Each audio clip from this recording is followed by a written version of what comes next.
Okay friends, welcome back to my channel. So ఈరోజు మనము ఈ వీడియోలో 6th క్లాస్ జనరల్ సైన్స్లోని ఆహారంలోని అంశాలు అనేటువంటి ఈ చాప్టర్ గురించి మనం డిస్కస్ చేసుకుందాం. ఓకే, ముఖ్యంగా మనము ఈ చాప్టర్లో డిస్కస్ చేసుకోబోయే అంశాలు ఏంటి, ఏ వాటి గురించి మనం ఈ వీడియోలో తెలుసుకుంటాము అనే దాని గురించి ముందుగా మనం చూసినట్లయితే ఆహారంలో వివిధ రకాలైన అంశాలు ఉంటాయి. ఆ అంశాలను మనము పోషకాలు అంటామండి. న్యూట్రియంట్స్ అంటాము, పోషకాలు అంటాము. సో ఈ పోషకాలు అనేవి ముఖ్యంగా కార్బోహైడ్రేట్స్ అదేవిధంగా మనకి ప్రోటీన్స్, నెక్స్ట్ కొవ్వులు, ఓకే, విటమిన్లు, ఖనిజ లవణాలు, వీటితో పాటుగా వీటికి అదనంగా మనకి నీరు, పీచు పదార్థాలు అంటాం. సో ఈ విధంగా ఈ పోషకాల గురించి, వీటన్నిటిని మనం పోషకాలు అంటాము. ఈ పోషకాల గురించి మనము ఈ వీడియోలో డిస్కస్ చేసుకోవడం జరుగుతుంది. సో అదేవిధంగా కార్బోహైడ్రేట్స్, ప్రోటీన్స్, ఫ్యాట్స్ అయినటువంటి ఈ పోషకాల యొక్క నిర్ధారణ పరీక్షలు కూడా మనం తెలుసుకోవడం జరుగుతుంది. ఏ విధంగా వాటిని నిర్ధారించడం జరుగుతుంది, మనం తీసుకోబోయేటువంటి ఆహార పదార్థాల్లో ఈ కార్బోహైడ్రేట్స్, ప్రోటీన్స్, కొవ్వు పదార్థాలని ఉన్నాయా లేవా అని మనం నిర్ధారణ చేసుకుంటాము. ఆ విధంగా వాటి యొక్క నిర్ధారణ చేయడానికి కూడా మనం కొన్ని పరీక్షలు నిర్వహించడం జరుగుతుంది. ఆ పరీక్షలు కూడా మనం తెలుసుకోవడం జరుగుతుంది. సో తర్వాత మనకి ఈ విటమిన్లు మరియు ఖనిజ లవణాలు అయినటువంటి వీటి యొక్క ఉపయోగం ఏంటి, శరీరానికి ఇవి లోపించినట్లయితే ఎటువంటి వ్యాధులు వస్తాయి, ఈ విటమిన్లు, ఖనిజ లవణాలు అనేవి అదేవిధంగా ఇవి ఏ రకాలైనటువంటి వనరులో మనకు లభిస్తాయి, అటువంటి వాటన్నిటిని కూడా మనం డిస్కస్ చేసుకోవడం జరుగుతుంది. సో చివరిగా నీరు, పీచు పదార్థాలు, మరి వీటి యొక్క శరీరానికి ఉపయోగం ఏంటి, వీటి వలన ఇవి ఏ రకాల వనరులో ఇవి లభిస్తాయి, ఆ వనరుల గురించి కూడా మనం డిస్కస్ చేసుకోవటం జరుగుతుంది. ఓకే, తర్వాత మనకి సమతుల్య ఆహారము లేదా సమతుల ఆహారం అంటాం, బ్యాలెన్స్డ్ డైట్ అంటాం. బ్యాలెన్స్డ్ డైట్ గురించి కూడా డిస్కస్ చేసుకుంటాము. నెక్స్ట్ పోషకాహార లోపం అంటే ఏమిటి, ఈ పోషకాహార లోపం వల్ల కలిగేటువంటి ఈ వివిధ రకాల వ్యాధుల గురించి మనం నేర్చుకోవడం జరుగుతుంది. చివరిగా ఒక టేబుల్ ఇచ్చాడు. ఆ టేబుల్లో వివిధ రకాలైనటువంటి విటమిన్లు అనేవి, అదేవిధంగా ఖనిజ లవణాలు అనేవి ఇవ్వడం జరిగింది. వీటి యొక్క లోపం వల్ల ఇవి మన తీసుకున్నటువంటి ఆహార పదార్థాలు లోపించినట్లయితే వచ్చేటువంటి ఈ వివిధ రకాల వ్యాధుల గురించి కూడా మనం నేర్చుకోవడం జరుగుతుంది. ఆ టేబుల్ కూడా నేర్చుకోవడం జరుగుతుంది. చివరిగా మనకి ఇదే యూనిట్లో ఒక లోగో కూడా ఇవ్వడం జరిగింది. అదే FSSAI అనేటువంటి ఆర్గనైజేషన్ సంబంధించి ఒక లోగో ఇవ్వడం జరిగింది. సో ఆ లోగో గురించి కూడా మనం చివరిగా డిస్కస్ చేసుకోవడం జరుగుతుంది. సో మనము ఈ చాప్టర్లో డిస్కస్ చేసుకోబోయే అంశాలన్నీ కూడా ఇవ్వండి. ఓకేనా, రైట్. సో మనకు మెయిన్ టాపిక్కి వెళ్ళిపోదాం. సో మనం అనేక రకాలైన ఆహార పదార్థాలు తీసుకోవడం జరుగుతుంది. ప్రతి ఒక్కరు కూడా ప్రతిరోజు కూడా ఒకే రకమైన ఆహార పదార్థాలు తీసుకోలేము. ఒక్కొక్కరు ఒక్కో విధమైన ఆహార పదార్థాలు తీసుకుంటాము. సో మనందరికీ కూడా తెలుసు ఈ వివిధ రకాలైన ఆహార పదార్థాలు. వీటన్నిటిలో కూడా ప్రతి ఆహార పదార్థంలో శరీరానికి ఉపయోగపడేటువంటి ప్రతి ఏ ఆహార పదార్థమైనా సరే, ఆ ఆహార పదార్థంలో శరీరానికి ఉపయోగపడేటువంటి, శరీరానికి అవసరమైనటువంటి కొన్ని రకాలైనటువంటి అంశాలు అనేవి ఉంటాయి. దేంట్లో అండి, మనం తీసుకున్న ఆహారంలో అనేక రకాలైనటువంటి శరీరానికి ఉపయోగమైనటువంటి, శరీరానికి అవసరమైనటువంటి కొన్ని అంశాలు అనేవి ఉంటాయి. ఈ ఆహారంలో ఉన్నటువంటి ఈ అంశాలని మనం ఏమంటామండి, పోషకాలు అంటాం, న్యూట్రియంట్స్ అంటాం. ఓకేనా, ఈ పోషకాలు మనకి కార్బోహైడ్రేట్స్, ఓకే. సో ఆల్రెడీ నేను చెప్పాను కాబట్టి షార్ట్ కట్లో రాస్తాను. కార్బోహైడ్రేట్స్, ప్రోటీన్స్, కొవ్వులు, విటమిన్లు, ఖనిజ లవణాలు, ఓకేనా, నీరు, అదేవిధంగా మనకి పీచు పదార్థాలు, ఓకేనా. వీటన్నిటిని కూడా మనము పోషకాలు అంటామండి. వీటన్నిటిని కూడా మనం ఏమంటాము, పోషకాలు అంటాము. సో నెక్స్ట్ మనకి ఇంకొక డెఫినేషన్ నేర్చుకుందాము. న్యూట్రిషన్ అంటే ఏంటి. సో మనకు తెలుసు, మనం తీసుకున్నటువంటి ఆహారంలో అనేక రకాలైన అంశాలు ఉంటాయి. ఈ అంశాలన్నీ కూడా మన శరీరానికి ఉపయోగపడతాయి. సో ఈ అంశాలను మనం పోషకాలు అంటాము. ఈ విధంగా మన శరీరానికి ఉపయోగపడేటువంటి ఈ పోషకాలు ఏవైతే ఉన్నాయో, ఈ పోషకాలన్నింటినీ మన శరీరానికి అవసరపడేటువంటి ఈ పోషకాలను తీసుకునే విధానాన్ని మనము పోషణ అని కూడా చెప్పవచ్చు. ఓకేనా, మన శరీరానికి ఉపయోగపడేటువంటి ఈ రకాలైన పోషకాలను తీసుకునే విధానాన్ని మనం పోషణ అని చెప్పుకోవడం జరుగుతుంది. రైట్. సో ఇప్పుడు ఒక్కొక్క పోషకం గురించి ఒక్కొక్క దాని గురించి డిస్కస్ చేసుకుందాం. ఈ డిస్కస్ చేసుకోబోయే ముందు మనకి ఇక్కడ ఒక టేబుల్ రూపంలో ఒక ఫస్ట్ పేజీలో ఒక టేబుల్ ఇచ్చాడు. సో ముఖ్యంగా మనకి వివిధ ప్రాంతాల్లో, మన దేశంలో వివిధ ప్రాంతాల్లో లేదా వివిధ రాష్ట్రాల్లో ఉన్నటువంటి ప్రజలు ఒక్కొక్కరు ఒక విధమైనటువంటి ఆహార పదార్థాలు తీసుకోవడం జరుగుతుందని తెలియజేయడానికి ఒక టేబుల్ ఇవ్వడం జరిగింది. ముందుగా మనకి ఇక్కడ చూసినట్లయితే పంజాబ్ రాష్ట్రంలో ఉన్నటువంటి ప్రజలు ఏ విధమైన ఆహార పదార్థాలు తీసుకుంటారు, అదేవిధంగా ఆంధ్రప్రదేశ్ రాష్ట్రంలో ఉన్నటువంటి ప్రజలు ఏ విధమైన ఆహార పదార్థాలు తీసుకుంటారు అనేటువంటి ఒక టేబుల్ ఇవ్వడం జరిగింది. ఆ టేబుల్ ఖచ్చితంగా చూసుకోండి. ఆ టేబుల్ నుంచి కూడా క్వశ్చన్స్ అడిగేదానికి అవకాశం ఎక్కువగా ఉంది. ఓకేనా. సో మనం ఏ ఆహార పదార్థం తీసుకున్నా సరే ఆ ఆహార పదార్థం అనేది ముఖ్యంగా ధాన్యం నుంచి తయారైంది అయి ఉండొచ్చు, ధాన్యాల నుంచి తయారైంది అయి ఉండొచ్చు, లేదా పప్పు లేదా మాంసం నుంచి తయారైందవచ్చు, లేదా కూరగాయల నుంచి తయారైంది అయినవచ్చు, లేదా అదే విధంగా మనకి ఇతర పదార్థాల నుంచి కూడా తయారైంది అని కూడా ఉండేదానికి అవకాశం ఉంటుంది. ఈ విధంగా మనం తీసుకున్న ఆహార పదార్థము ఏదైనా సరే ఆహార పదార్థం ధాన్యం నుంచి, మొక్కల నుంచి తయారైందో, లేదా మనకి జంతువుల నుంచి లభించే మాంసం రూపంలో కావచ్చు, కూరగాయల రూపంలో కావచ్చు, అదేవిధంగా ఇతర పదార్థాల రూపంలో ఉండేదానికి అవకాశం ఏదో ఉంది. సో పంజాబ్ రాష్ట్రంలో మనం చూసుకుంటే చూడండి, ధాన్యం నుంచి తయారైన వంటకంలో ముఖ్యంగా మనకి ఏమి ఇచ్చాడంటే మక్కీ ఇచ్చాడండి. మక్కీ అంటే మొక్కజొన్న అని అర్థం. మక్కీ అంటే మొక్కజొన్న అండి. సో వీటితో పాటుగా రోటీ, ఇక్కడ ఎక్కువగా ఈ ప్రాంతాల్లో దాని నుంచి తయారైన ఈ మక్కీ, రోటీ అనే పదార్థాలు తీసుకోవడం జరుగుతుంది. సో నెక్స్ట్ మనకి పప్పు లేదా మాంస పదార్థాల నుంచి తయారైన దాన్ని చూసినట్టయితే రజ్మా లేదా కిడ్నీ బీన్స్ అంటాం.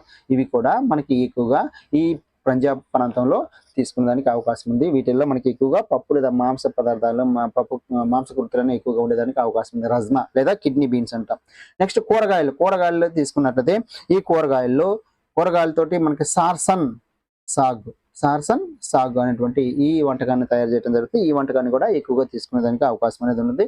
వీటితో పాటుగా ఆవాల ఆకుకూర అనే దాని పదార్థాలను కూడా మనం ఈ కూరగాయలతో తయారు చేసి వాళ్ళు తీసుకునే దానికి అవకాశం ఉంది. వీటితో పాటుగా ఇతర పదార్థాలు అంటే పెరుగు, నెయ్యి, ఇటువంటి పదార్థాలు కూడా తీసుకునే దానికి అవకాశం అనేది ఉంటుంది.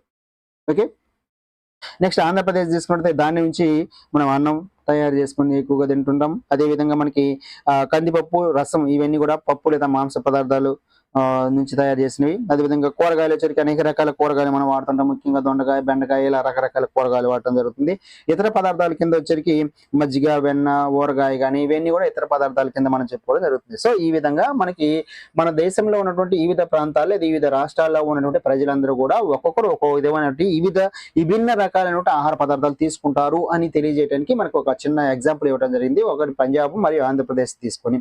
సో ఈ టేబుల్ నుంచి కూడా మనకి క్వశ్చన్స్ అడిగేదానికి అవకాశం ఉంది. సో ఏ విధంగా అడుగుతారంటే మక్కీ అంటే ఏంటి, మొక్కజొన్న. మక్కీ అనేటువంటి ఈ పదార్థము పంజాబ్ ప్రాంతంలో దొరికినటువంటి మక్కీ అనేటువంటి ఈ పదార్థము దేని నుంచి తయారు చేస్తారు అంటే ధాన్యం నుంచి తయారు చేస్తారు. ఓకేనా. అదేవిధంగా పంజాబ్ ప్రాంతంలో ఉన్నటువంటి రజ్మా అనేది దేని నుంచి తయారు చేస్తారు, ఏ పదార్థాల నుంచి అంటే మాంసం లేదా పప్పు లేదా మాంస పదార్థం నుంచి తయారు చేస్తారు అని చెప్పుకోవచ్చు. లేదా మక్కీ మరియు రజ్మా లాంటి పదార్థాలను ఏ ప్రాంతంలో ఎక్కువగా తీసుకునేదానికి ప్రాంతంలో ఉన్న ప్రజలు ఎక్కువగా తీసుకుంటారంటే పంజాబ్ ప్రాంతంలో. సో ఈ క్వశ్చన్ మనకి ఇటువైపు నుంచి ఇటు అడిగేదానికి అవకాశం ఉంది, లేదా పంజాబ్ రాష్ట్రాన్ని బేస్ చేసుకుని కూడా క్వశ్చన్ అడిగేదానికి అవకాశం ఉంది. నెక్స్ట్ ఇంకోటి వచ్చరికి సార్సన్ సాగ్ అనగా కూరగాయలతో తయారు చేసినటువంటి వంటకం. ఏ ప్రాంతంలో నివసించే ప్రజలు తీసుకుంటారు, పంజాబ్ ప్రాంతంలో ఉన్నటువంటి ప్రజలు తీసుకుంటారు. ఓకేనా. సో ఈ విధంగా క్వశ్చన్స్ చిన్నగా సింపుల్ గా అడిగేదానికి అవకాశం అనేది ఉంది. సో కాబట్టి మనం ఈ టేబుల్ కూడా నేర్చుకోవాలి. రైట్. నెక్స్ట్ మనకి ఇక్కడ పోషకాల గురించి నేర్చుకున్నాము. పోషకాల్లో carbohydrates, proteins, fats, vitamins and water and dietary fibres అన్ని ఉంటాయి చెప్పుకున్నాము. వీటన్నిటిని మనం తీసుకునే విధానాన్ని మనం ఏమన్నాము, పోషణ అని చెప్పుకోవడం జరిగింది.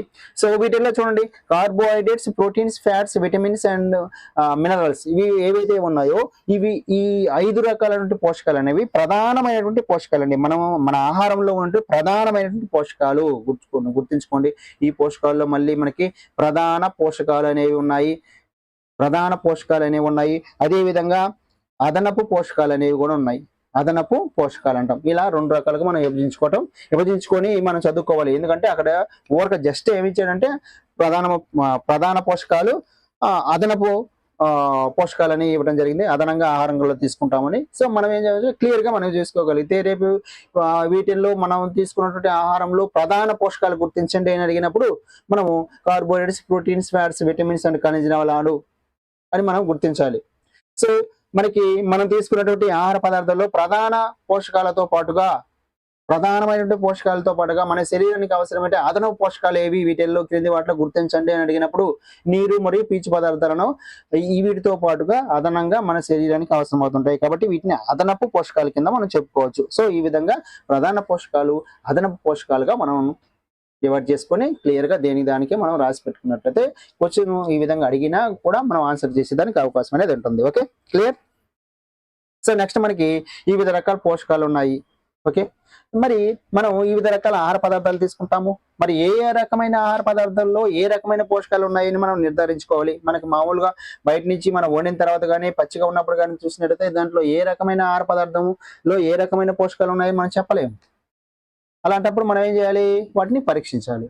ఆహార పదార్థాలను పరీక్షిస్తేనే వాటిలో ఏ రకమైనటువంటి పోషకాలు ఉన్నాయి అని మనం తెలుసుకోగలం. మరి ఇలా పోషకాలను లేదా ఆహార పదార్థాలను పరీక్షించే క్రమంలో ముఖ్యంగా మనం ఏ రకాలైనటువంటి ఆహార పదార్థాలను పరీక్షిస్తాము అంటే, పోషకాలను పరీక్షిస్తామంటే కార్బోహైడ్రేట్స్, ప్రోటీన్స్ అండ్ ఫ్యాట్స్, వీటి మూటిని మాత్రమే మనం పరీక్షిస్తాము. మిగతా వాటిని పరీక్షించలేము. ఎందుకంటే పరీక్షించవచ్చు కానీ ఇది ఎక్కువగా కష్టంతో కూడుకున్న పని.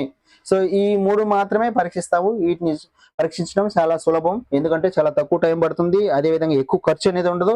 రిజల్ట్ అనేది మనకు క్లియర్ గా వస్తుంది. అందువల్ల మనం ఈ కార్బోహైడ్రేట్స్, ప్రోటీన్స్, ఫ్యాట్స్ లాంటి పదార్థాలను, ఈ మూడు రకాల పదార్థాలను మనం ఎక్కువగా ఏం చేస్తుంటాము, నిర్ధారించడం జరుగుతుంది, పరీక్ష జరుగుతుంది. ఓకేనా. సో ఈ పరీక్షలన్నింటినీ చేయాలని అనుకున్నట్లయితే మనకి ఏమేం కావాలి, కార్బోహైడ్రేట్స్, ప్రోటీన్స్, ఫ్యాట్స్ లాంటి పదార్థాలు మనం పరీక్షించాలి అనుకున్నప్పుడు మనకి ఏ రకాల పదార్థాలు కావాలంటే ముఖ్యంగా అయోడిన్ కావాలండి. అయోడిన్ కావాలి. అయోడిన్తో పాటుగా మనకి కాపర్ సల్ఫేట్ కావాలి. కాపర్ సల్ఫేట్ అంటాము. సో దాంతో పాటుగా మనకి కాస్టిక్ సోడా లేదా దీన్ని సోడియం హైడ్రాక్సైడ్ అంటాం. సోడియం హైడ్రాక్సైడ్ ఈ పదార్థాలు అనేవి అవసరం అవుతుంటాయి. ఏది, ప్రోటీన్స్, కార్బోహైడ్రేట్స్, ప్రోటీన్స్, వాటిని మనం నిర్ధారించాలన్నప్పుడు మనకు కావాల్సిన పదార్థాలు iodine, copper sulphate, caustic soda లాంటి పదార్థాలు కావాలి. వీటితో పాటుగా మనకి కొన్ని పరికరాలు కూడా అవసరం అవుతుంటాయి. అవి మనకి టెస్ట్ ట్యూబ్, పరీక్ష అవసరం అవుతుంది. దీంతో పాటుగా డ్రాపర్ అనేది కూడా అవసరం అవుతుంది. సో వీటిని సహాయంతో మనము ముఖ్యంగా కార్బోహైడ్రేట్స్, ప్రోటీన్స్ మనము ఏం చేయొచ్చు, పరీక్షించడానికి అవకాశం అనేది ఉంటుంది. సో మనకి వచ్చిన ఏ విధంగా అడుగుతాడు ఇక్కడ చూసినట్లయితే, కార్బోహైడ్రేట్స్, ప్రోటీన్స్ లను పరీక్షించాల్సి వచ్చినప్పుడు మనకు కావలసినటువంటి పదార్థాలు ఏంటి, ఓకేనా, ఏ పదార్థాలు అవసరం అవుతుంటాయి అంటే అన్నప్పుడు మనం ఏం చేయాలి, iodine, copper sulphate, caustic soda, sodium hydroxide అనే పదార్థాలు అవసరం అవుతుంటాయి. మరి ఏ పరికరాలు అవసరం అవుతుంటాయి అని కూడా క్వశ్చన్ అడిగేదానికి అవకాశం ఉంది. ఈ క్రింది వాటిలో కార్బోహైడ్రేట్స్, ప్రోటీన్స్ మనం పరీక్షించాలి అనుకున్నప్పుడు మనకి ఆ పరీక్షకు కావాల్సినటువంటి పరికరాలు ఏంటి, పరికరాలు అడిగినప్పుడు, పదార్థాలు అడిగినప్పుడు ఈ మూటిని గుర్తించాలి. పరికరాలు అడిగినప్పుడు పరీక్షణాళిక, డ్రాపర్ అనేది మనం గుర్తించాలి. లేదా అలా కాకుండా ఒక్కసారి కార్బోహైడ్రేట్లు మనం పరీక్షించాల్సి వచ్చినప్పుడు మనకు కావాల్సిన పదార్థం ఏంది అని అడిగినప్పుడు అయోడిన్ అనేది మనం గుర్తించాలి. లేదా కార్బోహైడ్రేట్స్, ప్రోటీన్స్ అని రెండు అడిగినప్పుడు ఈ మూడు పదార్థాలు మనం గుర్తించాలి. లేదా ఓన్లీ ప్రోటీన్స్ మాత్రమే అడిగినప్పుడు కాపర్ సల్ఫేట్ మరియు కాస్టిక్ సోడా ద్రావణాలు పదార్థాలు అవసరమవుతాయని మనం గుర్తించాలి. ఓకేనా. సో క్వశ్చన్ మనము ఈ విధంగా ఎనాలిసిస్ చేసి మనం చదువుకోగలిగితే ఎప్పటికైనా సరే ఏ విధంగా క్వశ్చన్ అడిగినా కూడా మనం మిస్ కాకుండా పెట్టేదానికి అవకాశం అనేది ఉంటుంది. కాబట్టి ఓకే, క్లియర్. సో నెక్స్ట్, మరి ఈ పదార్థాలు ఏ పదార్థాలపై మనం పరీక్షించాలన్న డౌట్ రావచ్చు. ఏ పదార్థాలపైన, వండిన పదార్థాలపైన మనం పరీక్షించుకోవచ్చు. లేదా మనకి పచ్చిగా రా మెటీరియల్, ముడి పదార్థాలు అని ఉంటాం, అంటే కొన్ని రకాలైనటువంటి కూరగాయలు, వాటిపైన కూడా మనకు వండకపోయినా సరే వండిన పదార్థాలపైన లేదా వండకుండా పచ్చిగా ఉన్న పదార్థాలపైన కూడా మనం పరీక్షించడానికి అవకాశం అనేది ఉంటుంది.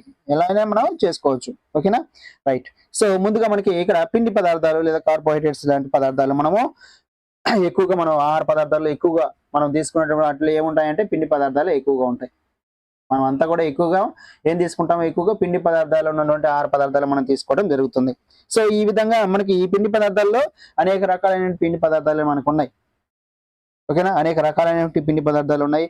మన ఆహారంలో ప్రధానంగా కార్బోహైడ్రేట్లు అనేవి మన ఆహారంలో ఉన్నట్టు ఈ పిండి పదార్థాలు అనేవి ముఖ్యంగా మనకి ఏ రూపంలో ఉంటాయి, కార్బోహైడ్రేట్లు అనేవి ముఖ్యంగా ఏ రూపంలో ఉంటాయి అంటే స్టార్చ్ మరియు చక్కెరలు. ఓకేనా, స్టార్చ్ మరియు చక్కెరల రూపంలో ఉంటాయి. మనం తీసుకున్నటువంటి మన ఆహారంలో ప్రధానంగా ఉన్నటువంటి పిండి పదార్థాల్లో అనేవి ఏ రూపంలో ఉంటాయంటే స్టార్చ్ మరియు చక్కెర రూపంలో ఉంటాయని మనం గుర్తించాలి. సో పిండి పదార్థాలు అనేవి స్టార్చ్ మరియు చక్కెర రూపంలో ఉంటాయి. సో ఈ విధంగా క్వశ్చన్ అడిగేదానికి అవకాశం ఉంది. ఏ విధంగా అడిగేదానికి అవకాశం ఉంది? మనం తీసుకునే ఆహార పదార్థాల్లో ఉన్నటువంటి పిండి పదార్థాలు ఈ రూపంలో ఉంటాయి, స్టార్చ్ మరియు చక్కెర రూపంలో ఉంటాయి అని గుర్తించాలి. లేదా మనం తీసుకున్నటువంటి స్టార్చ్ మరియు చక్కెరలు వీటి నుంచి మనం తయారవుతుంటాయి. వీటిలో రకాలుగా మనం గుర్తించవచ్చు. అంటే పిండి పదార్థాలు కార్బోహైడ్రేట్స్ లో మనకి నుంచి ఏర్పడతాయి అనేది కూడా మనం ఇక్కడ క్వశ్చన్ గా మనం అడిగినప్పుడు కూడా గుర్తించాల్సినటువంటి అవసరం అనేది ఉంటుంది. Okay, right. ఇప్పుడు మనం ఏం చేద్దాము? ఈ పిండి పదార్థం ఉందా లేదా స్టార్చ్ ఉందా లేదా మనం నిర్ధారించుకోవాలంటే మనకు కావాల్సినటువంటి పదార్థం ఏంటని చెప్పుకున్నాము? అయోడిన్ అనేది కావాలని చెప్పుకున్నాం. అయోడిన్, ఓకేనా? ఈ అయోడిన్ ని మనము సజల అయోడిన్ ద్రావణంగా మనం తయారు చేయాలండి. సజల అయోడిన్ ద్రావణంగా తయారు చేయాలి. ఓకే, సో ఈ అయోడిన్ ని అలానే మనం కలపకుండా దానికి ఏం చేయాలి? దాన్ని సజల అయోడిన్ ద్రావణంగా మార్చాలి. ఎలా అయోడిన్ గా ద్రావణంగా మార్చాలి వచ్చినప్పుడు మనం ఏం చేయాలి? ఒక పరీక్షణాలకు తీసుకొని ఆ పరీక్షణాలకు సగం వరకు నీటిని తీసుకొని ఆ సగం వరకు నీటిని తీసుకున్నటువంటి ఆ పరీక్షణాలకి మనము ఈ అయోడిన్ ని ఒక కొన్ని చుక్కలు, మనకి పర్టికులర్ ఇవ్వలేదు, పర్టికులర్ ఇస్తే మనం చెప్పుకుందాము. సో అలా ఇస్తేనే మనకు క్వశ్చన్ అడిగేదానికి అవకాశం ఉంది. ఎన్ని చుక్కలు కలపాలి?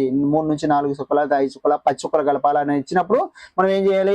ఆ 10 చుక్కలు గుర్తుపెట్టుకోవాలి, తప్పదు. ఓకేనా? సో క్వశ్చన్ అడిగేదానికి అవకాశం ఉంది. ఓకేనా? ఏ విధంగా క్వశ్చన్ అడిగేదానికి అవకాశం ఉంది అంటే ఎక్కడంటే అయోడిన్ నుంచి సజల అయోడిన్ ద్రావణం తయారు చేసేటువంటి ప్రక్రియలో సగం వరకు నీరుతో నింపిన పరీక్షణాలకు ఎన్ని చుక్కల అయోడిన్ ని కలిపితే మనకు సజల అయోడిన్ ద్రావణం ఏర్పడుతుంది అని అడిగాడు అనుకోండి.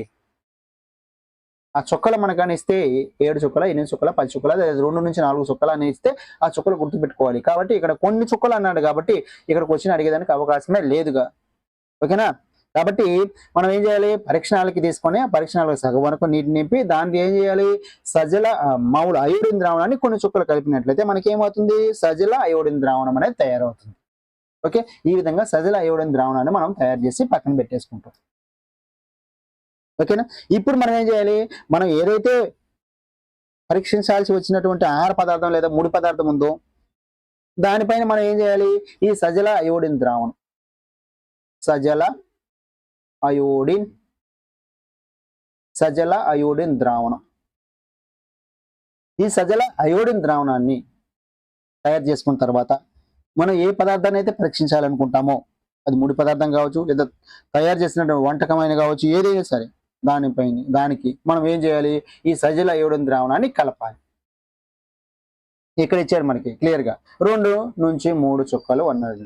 ఎన్ని చుక్కలు అన్నాడు? 2 నుంచి 3 చుక్కలు అన్నాడు. కాబట్టి మనం పరీక్షించాల్సి వచ్చినటువంటి ఆ ఆహార పదార్థం లేదా ముడి పదార్థానికి 2 నుంచి 3 చుక్కలు కానీ కలపాలి.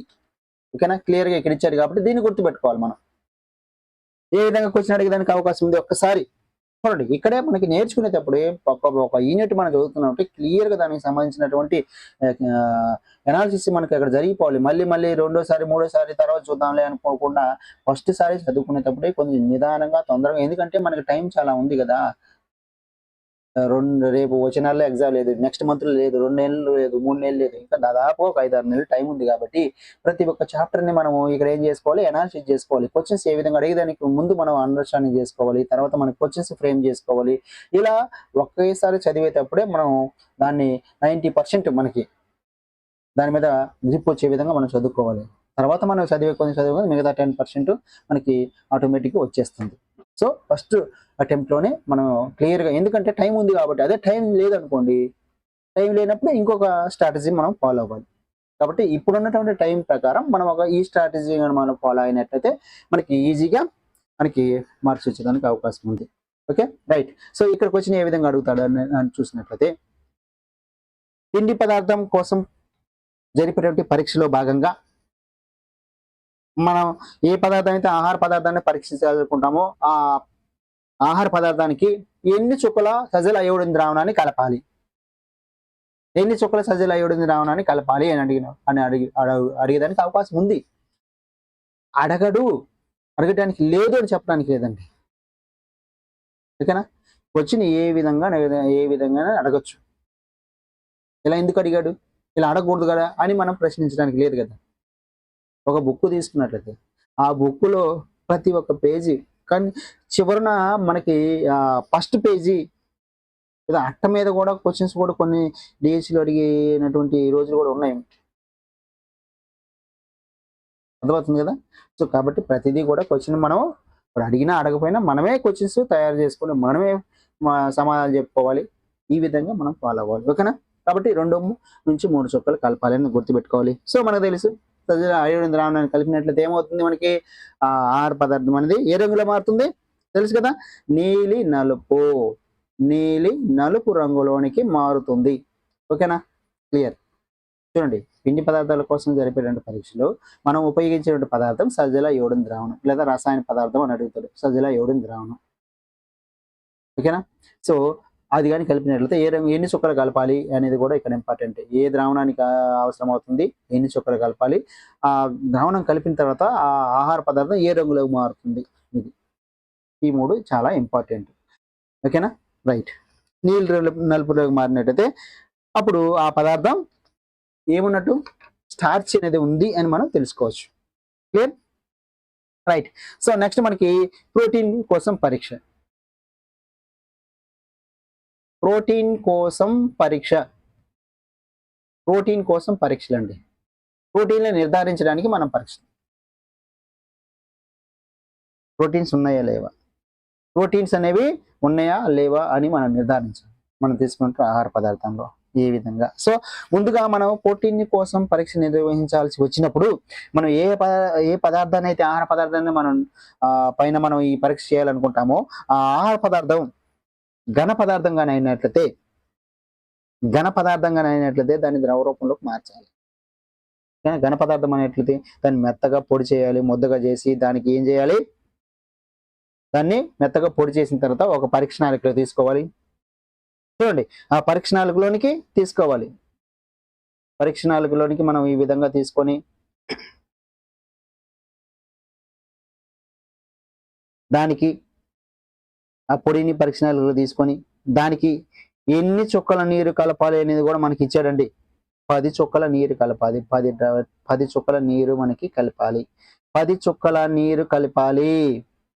ఈ 10 చుక్కల నీరు కలిపి పరీక్ష నాళికని బాగా కదిలిసిన తర్వాత ఇదంతా కూడా మనం పొడిగా చేసినటువంటి ఈ ఆహార పదార్థం అంతా నీటిలో కలిసి డిజాల్వ్ అయిపోతుంది. సో అప్పుడు మనము దీన్ని ప్రోటీన్ కోసం పరీక్షించాలి. సో 10 చుక్కలు అనేది గుర్తుపెట్టుకోండి. ఇందాకేమో 2 నుంచి 3 చుక్కలు వచ్చింది, అది గుర్తుపెట్టుకోవాలి. ఇక్కడ 10 చుక్కలు. ఎప్పుడు పరీక్ష అక్కడ మన ఘన పదార్థం కానీ అయితే ఆహార పదార్థం ప్రోటీన్ కోసం నిర్వహించేటువంటి పరీక్షలో భాగంగా ఆహార పదార్థం ఘన పదార్థం అయితే దాన్ని ద్రవ రూపంలో మార్చడానికి పొడిగా ఆ పదార్థాన్ని పొడిగా చేసిన తర్వాత పరీక్ష నాళికలు తీసుకొని దానికి 10 చుక్కల నీరు కలపాలి అని ఇచ్చాడు. కాబట్టి ఎన్ని చుక్కల నీరు కలపాలి అని అడిగినప్పుడు 10 చుక్కల నీరు కలపాలి అని మనం గుర్తుంచుకోవాలి. రైట్. సో ఈ విధంగా మనకి లిక్విడ్ ఫామ్లోకి మారిన తర్వాత ఒక డ్రాపర్ను ఉపయోగించేసి, డ్రాపర్ తెలుసు కదా మనకి, ఆ డ్రాపర్ను ఉపయోగించేసి మనము కాపర్ సల్ఫేట్, సోడియం లేదా కాస్టిక్ సోడాని మనం ద్రావణాన్ని కలపాలి. సో దీనికి ఈ ప్రోటీన్ పరీక్ష చేసే ముందుగా మనకి అవసరమైనటువంటి పదార్థాలు ఏమని చెప్పుకున్నాము, కాపర్ సల్ఫేట్ పదార్థం కావాలి అని చెప్పుకున్నాం ఆల్రెడీ ముందు. అదేవిధంగా కాస్టిక్ సోడా అనేటువంటి ఈ 2 పదార్థాలు అవసరం అవుతుంటాయి. సో వీటిని మనం ద్రావణాల రూపంలోకి మార్చాలి. ఏ విధంగా ద్రావణాల రూపంలోకి మార్చాలి వీటిని? ఇలా ద్రావణాల రూపంలోకి మారిస్తే మనం పరీక్ష అనేది నిర్వహించడానికి అవకాశం అనేది ఉంది. కాబట్టి ఇక్కడ ద్రావణాల రూపంలోకి మార్చాలంటే మనకి 2 గ్రాముల, చూడండి 2 గ్రాముల కాపర్ సల్ఫేట్, 2 గ్రాముల కాపర్ సల్ఫేట్ను అదేవిధంగా ఎన్ని మిల్లీలీటర్ల నీటి కలపాలి అనేది కూడా ఇంపార్టెంటే. 100 ml. ఓకేనా, 100 ml నీటికి కలపాలి. చూడండి, 2 గ్రాముల కాపర్ సల్ఫేట్ను 100 మిల్లీలీటర్ల నీటిలో కరిగించడం ద్వారా దీంట్లో కరిగించడం. ఓకేనా, 2 గ్రాముల కాపర్ సల్ఫేట్ను 100 ml నీటిలో కరిగించడం ద్వారా మనకి ఏమైపడుతుంది, కాపర్ సల్ఫేట్ ద్రావణం అనేది ఏర్పడుతుంది. ఓకేనా. సో నెక్స్ట్ రెండోది ఏంటి, కాస్టిక్ సోడా, సోడియం హైడ్రాక్సైడ్ ద్రావణం. సో దీనికి మాత్రం ఏం చేస్తామంటే 10 గ్రాముల కాపర్ కాస్టిక్ సోడాని ఏం చేయాలి, 100 ml నీటిలోనికి మనము కరిగించాలి. నీటిలో కరిగించడం ద్వారా మనకి ఏర్పడుతుంది కాస్టిక్ సోడా ద్రావణం అనేది ఏర్పడుతుంది. ఇప్పుడు కాపర్ సల్ఫేట్ ద్రావణం, కాస్టిక్ సోడా ద్రావణం అనేది తయారు చేసుకోగలిగాం. ఇప్పుడు మనం ఏం చేయాలి, ఇక్కడ ఈ విధంగా మనం తయారు చేసుకున్న తర్వాత దీనికి మనం ఏం చేయాలి, ఈ కాపర్ సల్ఫేట్ ద్రావణాన్ని అదేవిధంగా కాస్టిక్ సోడా ద్రావణాన్ని కలపాలి. ఎన్ని చుక్కలు కలపాలి అనేది ఇక్కడ ఇంపార్టెంట్. చూడండి ఇక్కడ ఇది ఎన్ని గ్రాముల కాపర్ సల్ఫేట్కి ఎన్ని ml నీటి కలపాలి అనేది ఇంపార్టెంటే. ఇక్కడ ఎన్ని గ్రాముల కాస్టిక్ సోడా అనే దాన్ని ఎన్ని ml నీటిలో కరిగించాలి అనేది కూడా ఇంపార్టెంట్. రైట్, కన్ఫ్యూజ్ అవ్వద్దండి. సో మనం ఏంటంటే ఎక్కువ వేరే సబ్జెక్టులు చదివినప్పుడు ఇప్పుడు మాత్రం క్లియర్గానే ఉంటుంది, కానీ మిగతా టాపిక్స్ అన్ని కూడా చదివినప్పుడు ఏమవుతుందంటే కన్ఫ్యూజన్ ఏర్పడుద్ది. ఎందుకంటే ఆ టైంలో మనం సిచ్యువేషన్ వేరుగా ఉంటుంది ఎగ్జామ్ రాసేటప్పుడు. ఇప్పుడు మనము ఇంటి దగ్గర మనం ప్రశాంతంగా ఉన్నాం కాబట్టి మనకి ఎప్పుడు టెన్షన్ లేదు కాబట్టి, ఎగ్జామ్ ఏం లేదు కాబట్టి మనం రాసుకునేటప్పుడు ఈజీగానే ఉంటుంది. కానీ ఎగ్జామ్ హాల్లో వెళ్ళిన తర్వాత అప్పుడున్న సిచ్యువేషన్ వేరుగా ఉంటుంది, అప్పుడున్న మైండ్ సెట్ వేరుగా ఉంటుంది మనకి. అప్పుడే మనం యాక్టివ్గా ఉండాలి, అప్పుడే మనం ఆలోచించగలగాలి ఏంటి వాట్ ఈజ్ వాట్ అనేది. అప్పుడు కానీ కన్ఫ్యూజ్ అయ్యామా అంటే లైఫ్ స్పాయిల్ అవుతుంది. అర్థమవుతుంది కదా, మీరు రాసే ఉంటారు స్కూల్ అసిస్టెంట్ బయాలజికల్ సైన్స్ రాస్తున్నా అంటే కనీసం 1-2 సార్లైనా రాసిన వాళ్ళు ఉంటారు, ఇంకా 2-3 సార్లు కూడా రాసిన వాళ్ళు ఉంటారు. కాబట్టి మీకు అర్థమవుతుంది మనం ఎగ్జామ్ హాల్లో పోయిన తర్వాత మన ప్రెజర్ ఏ విధంగా ఉంటుంది, మామూలుగా ఉన్నప్పుడు ఏ విధంగా ఉంటుంది అనేది. ఓకేనా, ఇప్పుడు నేను చెప్పేటప్పుడు బాగానే ఉంటుంది, మీరు నోట్ చేసుకునేటప్పుడు బాగానే ఉంటుంది, అర్థమవుతుంది. సో లేదా ఇంకా 2-3 చాప్టర్లు చదివిన తర్వాత కూడా మనకి దాన్ని మనం రికాల్ చేసుకునే దానికి అవకాశం కూడా ఉంది. కానీ మొత్తం చదివిన తర్వాత ఓవరాల్గా 6th నుంచి ఇంటర్మీడియట్ మొత్తం చదివిన తర్వాత కూడా మనం గుర్తించగలిగితే అప్పుడు మనకి యూజ్ఫుల్, అప్పుడు మనకి ఉపయోగపడుతుంది. కానీ మొత్తం చదివిన తర్వాత ఇక్కడ కన్ఫ్యూజన్ ఏర్పడింది, ఎన్ని గ్రాముల కాపర్ సల్ఫేట్ని కలపాలి, ఎన్ని గ్రాముల మనకి కాస్టిక్ సోడా తీసుకోవాలి, ఎన్ని ml నీటికి కలపాలి అనేటువంటి కన్ఫ్యూజన్ రాకూడదు. దానికి క్లియర్గా ఉండాలి మనకి. రైట్, ఇప్పుడు మనం ఏం చేయాలి, ఈ విధంగా ద్రావణ రూపంలో మార్చిన తర్వాత ఆహార పదార్థానికి ఎన్ని చుక్కల కాపర్ సల్ఫేట్ని కలపాలి, ఎన్ని చుక్కల కాస్టిక్ సోడాని కలపాలి అనేది కూడా ఇంపార్టెంట్. చూడండి ఇక్కడ మనకి ఈ విధంగా ద్రావణాలు తయారు చేసుకున్న తర్వాత మనం ఏం చేయాలి, ఇక్కడ రెండు చుక్కల గుర్తుపెట్టుకోండి, 2 చుక్కల కాపర్ సల్ఫేట్, 2 చుక్కల కాపర్ సల్ఫేట్ ద్రావణాన్ని, అదేవిధంగా 10 చుక్కల కాస్టిక్ సోడా లేదా సోడియం హైడ్రాక్సైడ్ ద్రావణం. చూడండి ఇక్కడ 2 ఉంది కదా, ఇక్కడ 10 ఉంది కదా, వీటిని గుర్తుపెట్టుకోండి. ఇక్కడ 2 గ్రాములు ఉంది, ఇక్కడ 10 గ్రాములు, 2 గ్రాముల కాపర్ సల్ఫేట్, 10 గ్రాముల కాస్టిక్ సోడా లేదా సోడియం హైడ్రాక్సైడ్. ఓకేనా, ఇదే 2 గ్రాములు బేస్ చేసుకొని మనం ఏం గుర్తుపెట్టుకోవాలి, ఇదే 2 గ్రాములకి కాపర్ సల్ఫేట్ తీసుకున్నాం కదా, ఇదే 2 గ్రాములని ఇక్కడ 2 చుక్కలు కలపాలి, ఇదే 10 గ్రాముల కాస్టిక్ సోడాను 10 చుక్కలు కలపాలి. అది ఈ విధంగా ఒకదానికి లింకప్ చేసుకొని చదువుకోవాలి. ఓకేనా, ఇప్పుడు డ్రాపర్ను ఉపయోగించేసి 2 చుక్కల కాపర్ సల్ఫేట్ను 10 చుక్కల సోడియం హైడ్రాక్సైడ్ ద్రావణాన్ని కలిపి దాన్ని షేక్ చేయాలి. కలిపినట్లయితే మనకి ఏమవుతుంది, కొన్ని నిమిషాల వరకు అలా పెట్టినట్లయితే అప్పుడు మనకి ఆహార పదార్థం ఏదైతే ఉందో అది ఏ రంగులో మారుతుంది, ఈ రంగు కూడా ఇంపార్టెంట్, ఊదా రంగులోకి మారుతుంది. వైలెట్ కలర్ అంటాం లేదా వంకాయ కలర్ అంటాం. ఈ విధంగా ఊదా రంగులోకి మారినట్లయితే ఈ ఆహార పదార్థం దీంట్లో మనకి ఏమున్నాయని చెప్పుకోవచ్చు అంటే ఏమున్నాయి, ప్రోటీన్స్ ఉన్నాయని మనం నిర్ధారించుకోవచ్చు. సో ప్రోటీన్స్ ఉన్నాయి అని మనం నిర్ధారించుకోవచ్చు ఊదా రంగులో. ఒకవేళ కలర్ చేంజ్ కాలేదు అనుకోండి, అప్పుడు మనం ఈ ఆహార పదార్థం ఏదైతే ఉందో ఆ ఆహార పదార్థంలో ఇక్కడ ఏమి లేనట్టు ప్రోటీన్స్ లేవని మనం నిర్ధారించుకోవడం జరుగుతుంది. ఓకేనా, రైట్. సో నెక్స్ట్ మనకి కొవ్వుల పరీక్ష కానీ చూసినట్లయితే కొవ్వులు జస్ట్ ఇక్కడ మనకి ఏం అవసరం లేదు, ఒక పేపర్ ఉంటే సరిపోతుంది, వైట్ పేపర్. ఈ వైట్ పేపర్ పైన మనకి ఏం చేయొచ్చు, ఏదైతే ఆహార పదార్థాన్ని పరీక్షించాలనుకుంటామో ఆ ఆహార పదార్థాన్ని ఈ పేపర్ పైన మనం రుద్దినట్లయితే మనకి ఈ ఆహార పదార్థం పైన ఈ విధంగా మనకి నూనె మరకలు అనేవి ఏర్పడుతుంటాయి. నూనె మరకలు. సో మనము బజ్జీలు కానీ పూరీలు కానీ ఒక పేపర్లో కానీ చుట్టినట్లయితే ఆ పేపర్కి ఏ విధంగా అయితే నూనె మరకలు ఏర్పడతాయో అదే విధంగా మనం ఈ పేపర్ పైన మనం తీసుకున్నట్టు ఆహార పదార్థం రుద్దినట్లయితే నూనె మరకలు కానీ ఏర్పడినట్లయితే చూడండి, నూనె మరకలు కానీ ఏర్పడినట్లయితే ఆ పదార్థంలో మనకి ఈ కొవ్వులు అనేవి ఉన్నాయి అని మనం నిర్ధారించుకోవచ్చు. చాలా సింపుల్. ఒకవేళ నూనె మరకలు ఏర్పడలేదు అనుకోండి, అక్కడ కొవ్వులు లేవని మనము నిర్ధారించుకోవచ్చు. రైట్, ఈ విధంగా మనము కార్బోహైడ్రేట్స్ ని, ప్రోటీన్స్ ని, ఫ్యాట్స్ లాంటి పదార్థాలను మనం ఏం చేసుకోవచ్చు, పరీక్షించుకోవచ్చు. రైట్, ఏ విధంగా పరీక్షించాము, దానికి ఏ విధ రకాలైనటువంటి మనము పదార్థాలు వాడాము, ఏ పరికరాలను వాడాము అనేది కూడా ఇక్కడ ఇంపార్టెంట్. రైట్, ఒక్కొక్క దాంట్లో ఒక్కొక్క విధమైన మనకు ఒక టేబుల్ ఇచ్చాడు 1.2 కొన్ని రకాల ఆహార పదార్థాలు ఉన్నటువంటి పోషకాలు ఇచ్చాడు. ఆ పోషకాలన్నింటినీ కూడా మనం నోట్స్ లో రాసుకోవాలి. ఓకేనా, మీరు నోట్స్ ప్రిపేర్ చేసుకునే క్రమంలో నోట్ చేసుకుంటారని నేను అనుకుంటున్నాను. ఎందుకంటే ఆల్రెడీ ఇంటర్మీడియట్ లో ఉన్నటువంటి టాపిక్స్ అన్ని కూడా నేను ఇదే విధంగా చెప్పాను, మీరందరూ కూడా నోట్ చేసుకున్నారు. సో ఇక్కడ 6th క్లాస్ నుంచి 10th క్లాస్ కూడా ఇదే విధానంలో మీకు నోట్స్ చెప్పినప్పుడు మీరు నోట్స్ ప్రిపేర్ చేసుకోండి. ఈజీగా మనకి మీరు ఇప్పుడు టెట్ ప్రిపరేషన్ లో ఉన్నారు కాబట్టి ఈ టెట్ కూడా మీకు ఈ 6th నుంచి 10th క్లాస్ వరకు మనకి టాపిక్స్ ఉంటాయి కాబట్టి, ఇవి టాపిక్స్ ఉంటాయి కాబట్టి మనకి కంటెంట్ పరంగా మనకి టెట్ లో, కాబట్టి అవి కూడా మనకి ఉపయోగపడతాయి.